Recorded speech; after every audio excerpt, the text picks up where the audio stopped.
Okay guys, I'm going to be getting the engine prepped to sell it.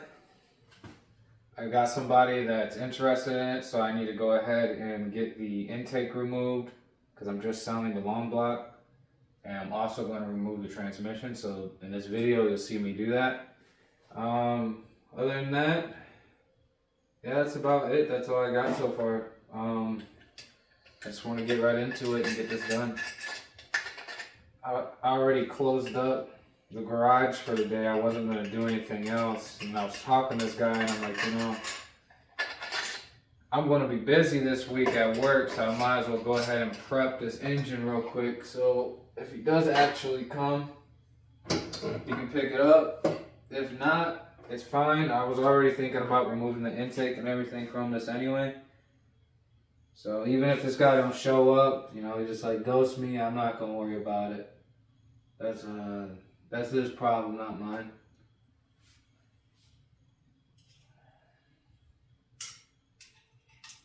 But yeah, I'm going to go ahead and get all these bolts out so I can get the intake out.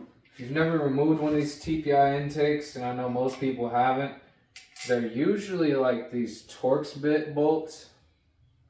But I already went ahead and removed the original fasteners when I put this engine back together originally.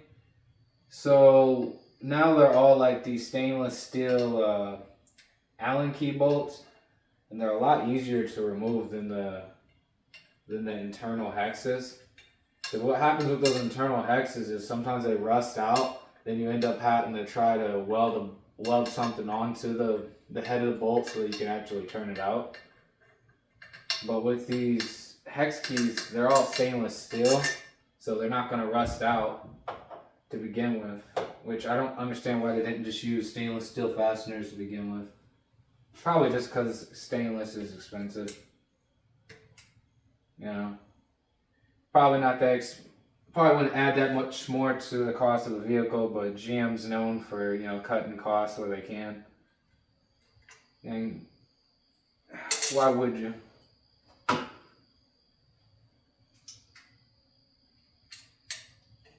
Yeah, I'm getting all these bolts out. And the trick to get these bolts out is actually to remove the valve cover. That's why I took off the valve cover. It makes it a lot easier to get to the heads of the bolts. Pretty much can get straight down to them, even with your fingers. But I'll get you guys a better camera view as soon as I get to a point where, I'm doing like over the top of the engine work or something. I'm probably going to move it here in a second after I get this intake tube off.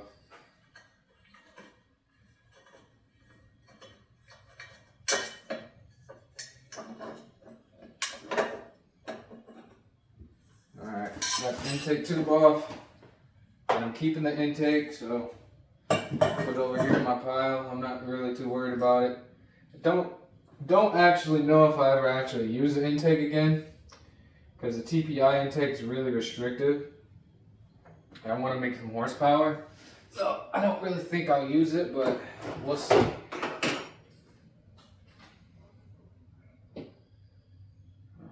I'm going to have to pull the fuel rail. I didn't expect that. I forgot about that. That's okay. That will only take me a couple seconds. And yeah, I'll get you guys in a better position and you'll be able to see me pull the fuel rail here in a minute.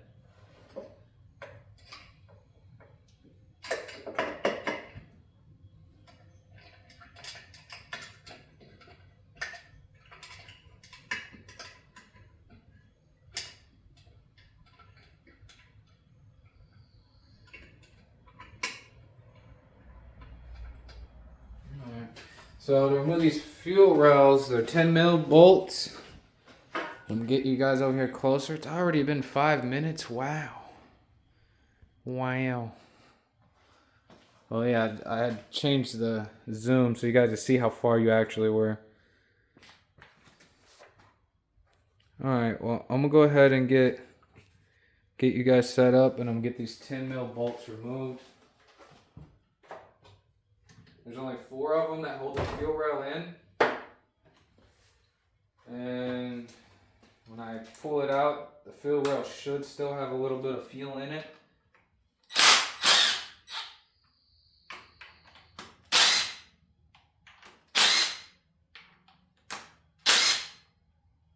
This is why I told you guys it only takes a couple seconds, because for a wedding gift I actually got a new impact, and I got a little adapter so I could use my 3/8 sockets with it. So I'm actually kind of glad about that. It's a really good, I needed that tool for real.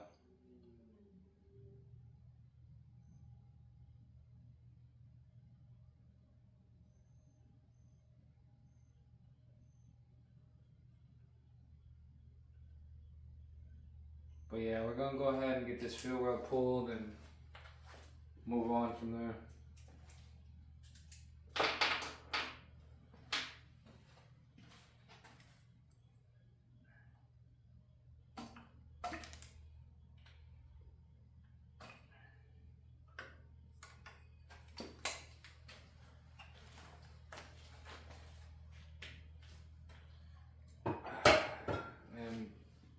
The fuel rail did leak, and what's crazy is I might actually build another small block for this for the Camaro, and the reason why I'm thinking about it is I went ahead and bought a lot of things for this intake. Like, I got these injectors from the '96 Camaro and I rebuilt them. Now, I didn't record how I rebuilt them. Maybe I should have did that for you guys, but these are the first injectors I ever rebuilt, and they work flawlessly. So I'm gonna go ahead and get into removing all these bolts. You guys are gonna see me get them out.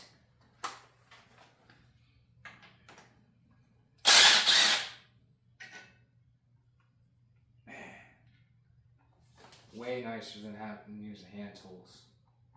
Tell you.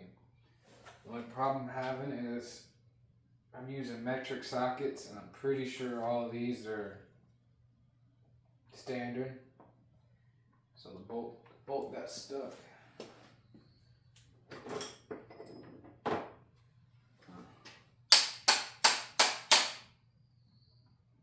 You know what? Maybe we'll try just using the wrench I usually use. Oh, there we go.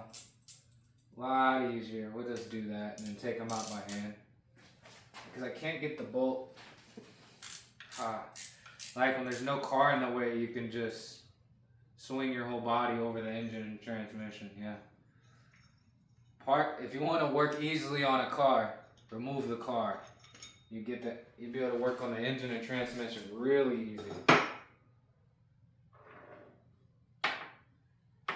Yep. Go ahead and get this all stripped. The only reason why I'm okay doing these by hand is because in all reality, there's only 8 bolts. 10 if you count the thermostat bolts. It ain't a big deal.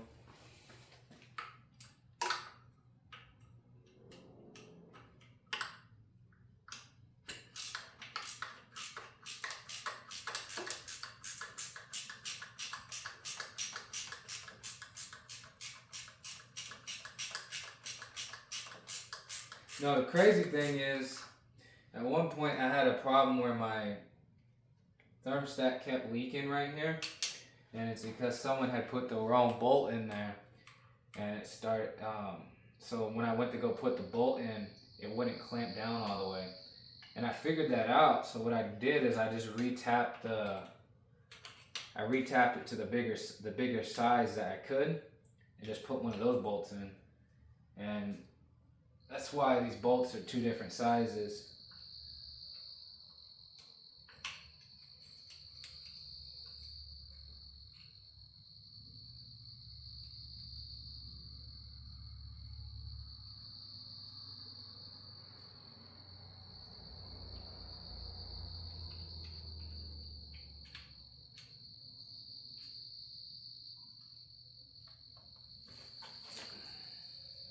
Coolant Make sure we're still recording for you guys. Yep, we still are. Oh, you didn't see the coolant get spilled all over? Here you go. There's a little view of the little mess I just made when I removed the thermostat housing. I gotta get a better tripod. The angle like maxes out at a weird angle, so I'll get you guys set up so you can still see. There, you can see the coolant and all that. Alright, well, I'm gonna get these last couple bolts out, and then we're gonna be good to go.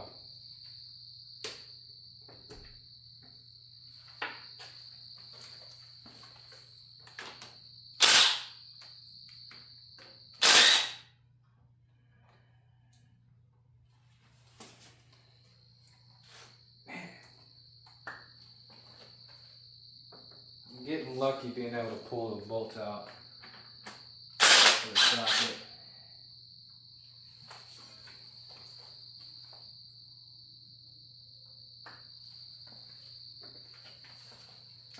Just one more. I switched back to the impact, so I'm trying to keep it short for you guys.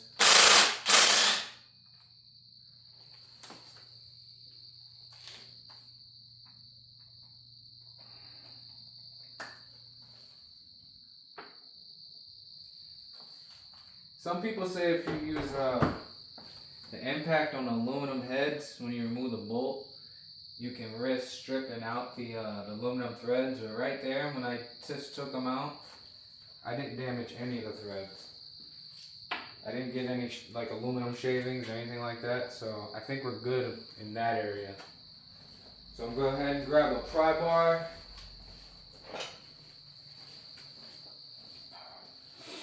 Now, usually I pull up on the thermostat housing, but it's not there. So I'm going to try to get this back corner.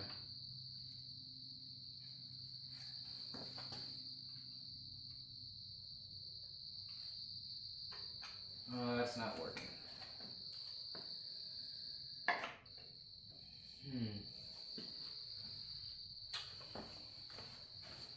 Gotta find a good spot to put my pry bar. It's not like...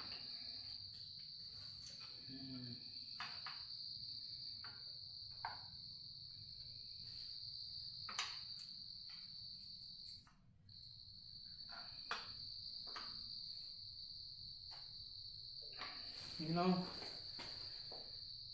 we're gonna remove this the way I wouldn't normally remove it. I want to do it. Let's get it done.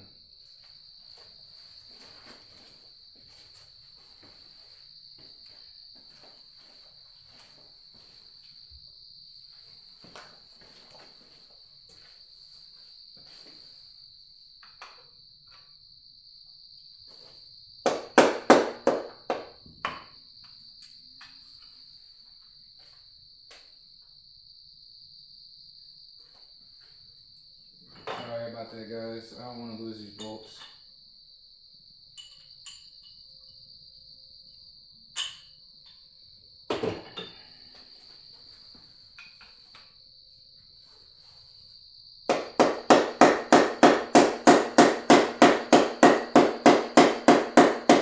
The reason why it's so stuck is because of the... There we go. That's why I normally pry. My bad.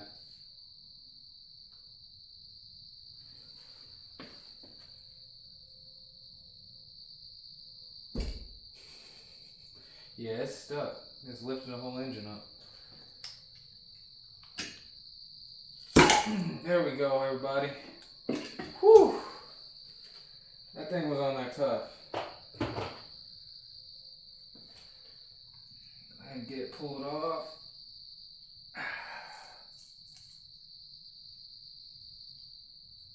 It's caught in the back. There we go. Yeah, the intake probably has a little bit of coolant in it. That type of deal, but got it off. Sit it over here in this oil bucket. Alright.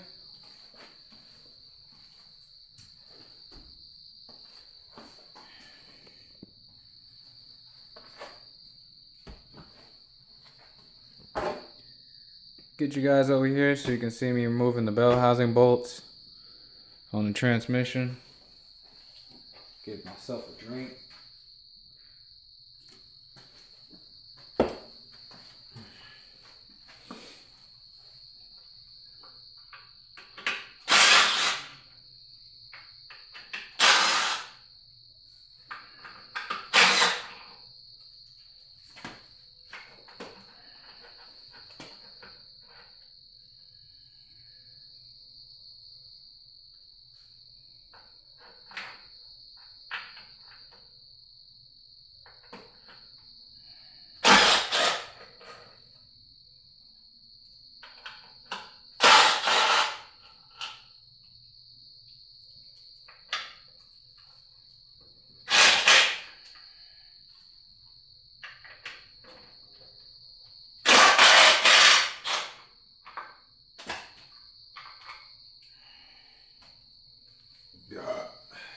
There we go.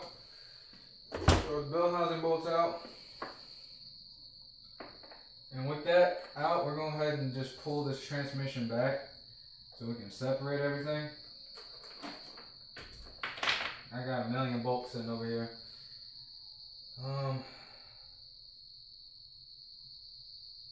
Maybe we might be able to. Yeah, I think I'm just going to shove a pry bar in there and just move everything back.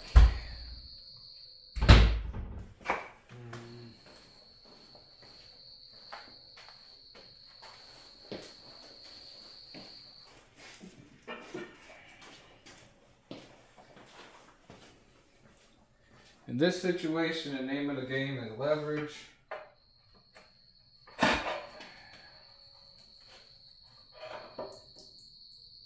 And we got transmission fluid leaking all over the floor. I knew that would happen. It's not a big deal. At least for me, it's not. I can clean it up.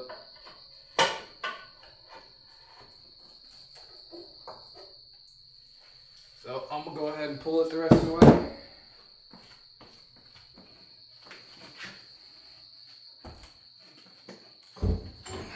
If you're underneath the car, you'd have to give it a pretty good kick. I've done that before.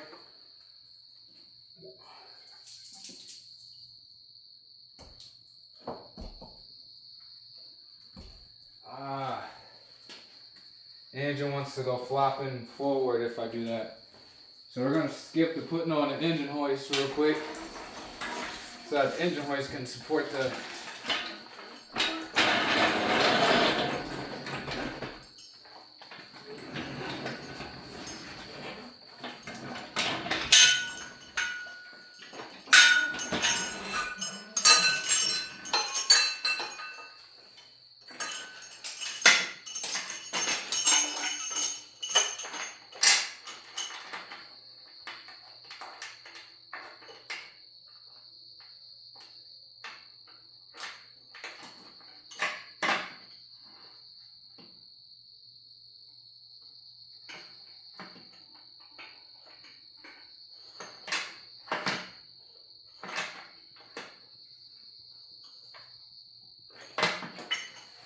all right.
So now when I go to pull the transmission off, it'll be supported a little bit.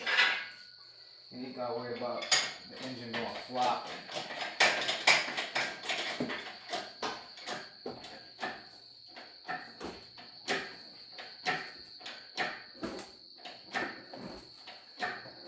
Oh, I think I just got the engine to pull the torque converter the rest of the way out. There we go, yep. Alright, transmission is disconnected.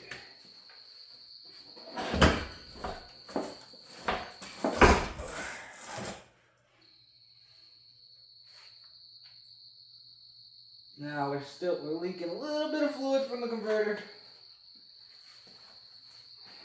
Not a big deal.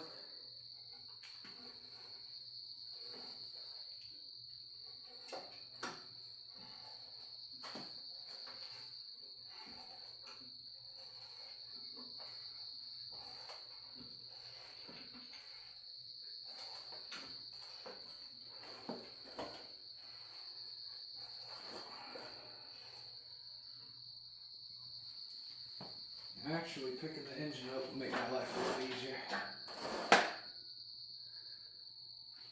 Wasn't tilting on the damn converter. Give me a sec.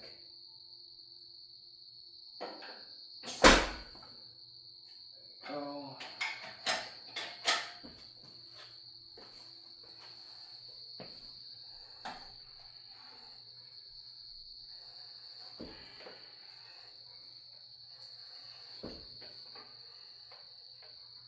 No, I bet you can put a wrench on that. Make my life a lot easier. Bet you it's a 24.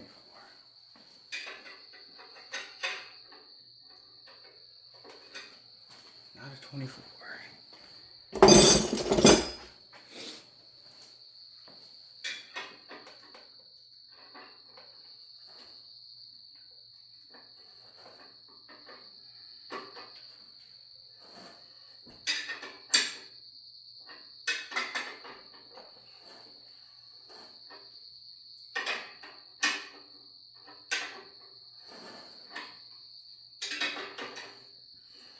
Yeah.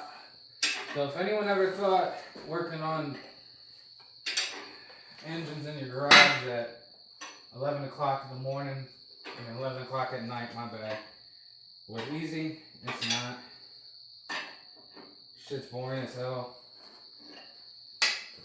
I'm the only one in the garage by myself, you know? That type of deal.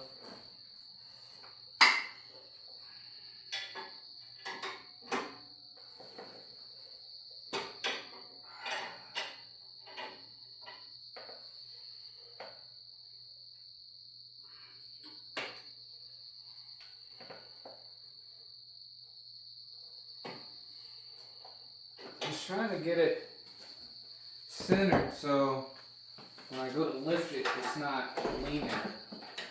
See? That just made my life 10 times easier.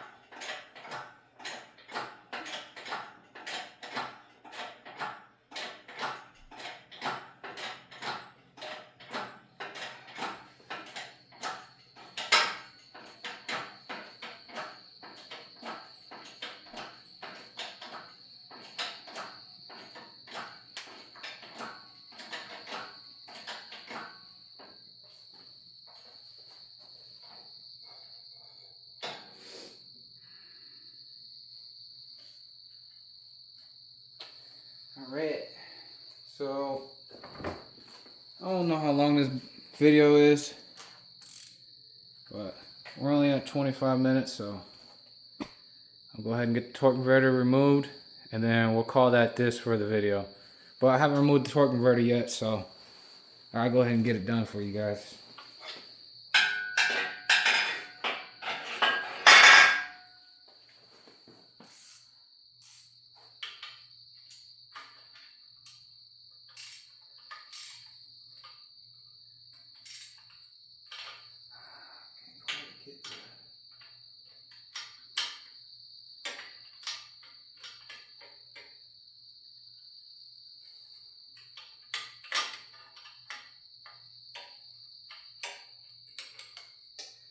You know, I can't quite just get that. I'm gonna have to actually rotate the engine over, which ain't that big of a deal. Give me 1 second and grab the ratchet.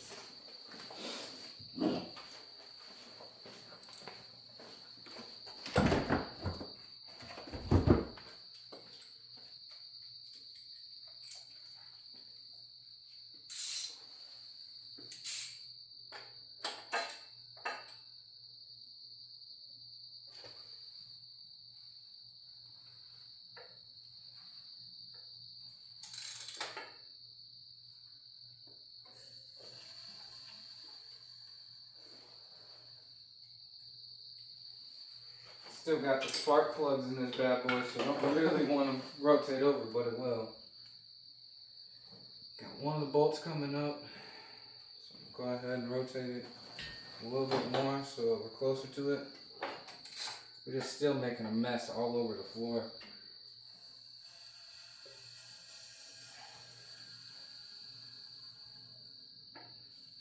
Oh, got the bolt down low. Go ahead and take it off.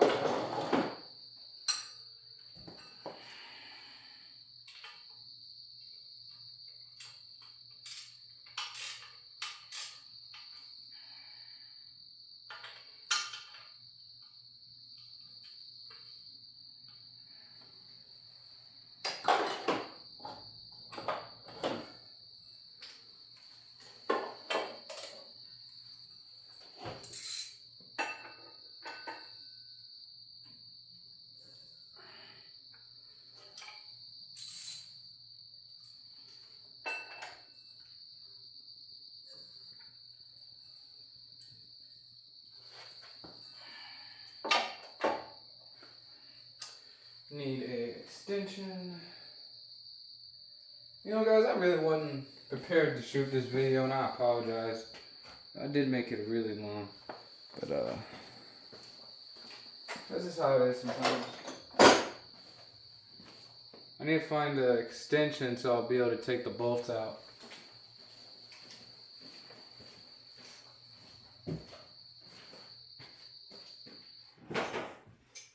Found the extension. It was on the back of the Camaro. We're going to go ahead and get these bolts out.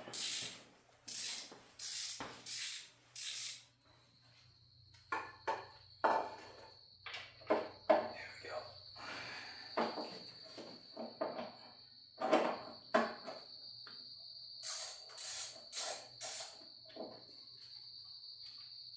Yeah, these bolts don't have a whole lot of torque on them. As soon as you crack them, they pretty much just want to fall out. So,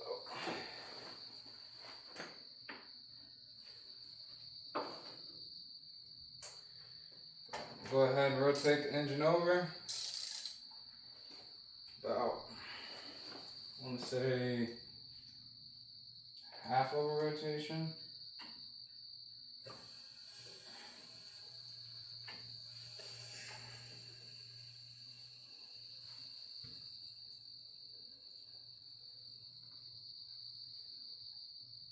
We're still above the oil filter on that side, so we still got a little bit more rotation.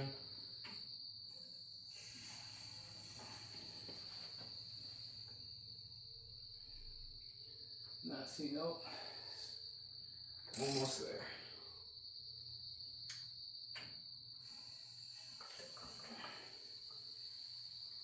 There we go. Get the next one out.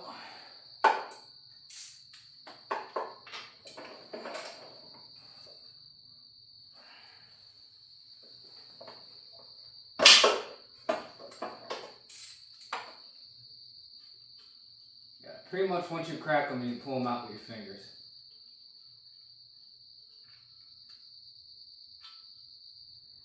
You know what? I don't know that there's much else besides that other bolt holding this thing on. So maybe when I crack the next one, I need to grab the converter with my hand. Maybe I end up dropping the converter. We'll see.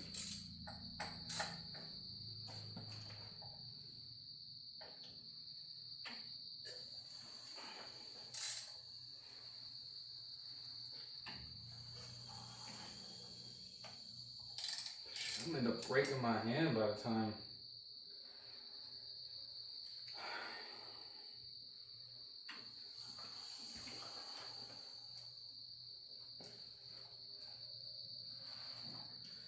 A little bit more, not a whole lot. Yep. It's right there.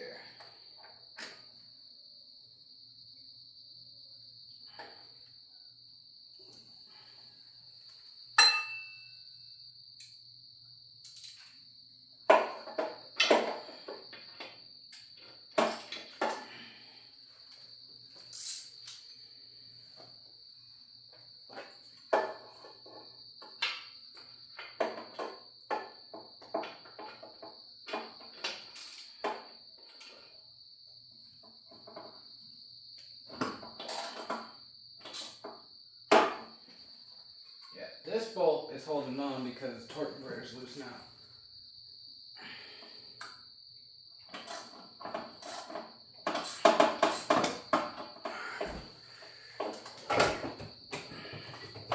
This is where you wish you had another person.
I didn't drop it there, buddy. Whew. Whew. That thing is heavy. Alright.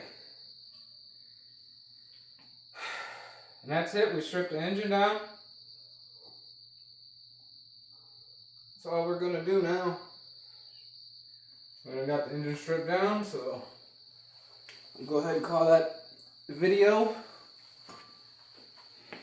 And I'll see you in the next one, guys. Like, comment, subscribe.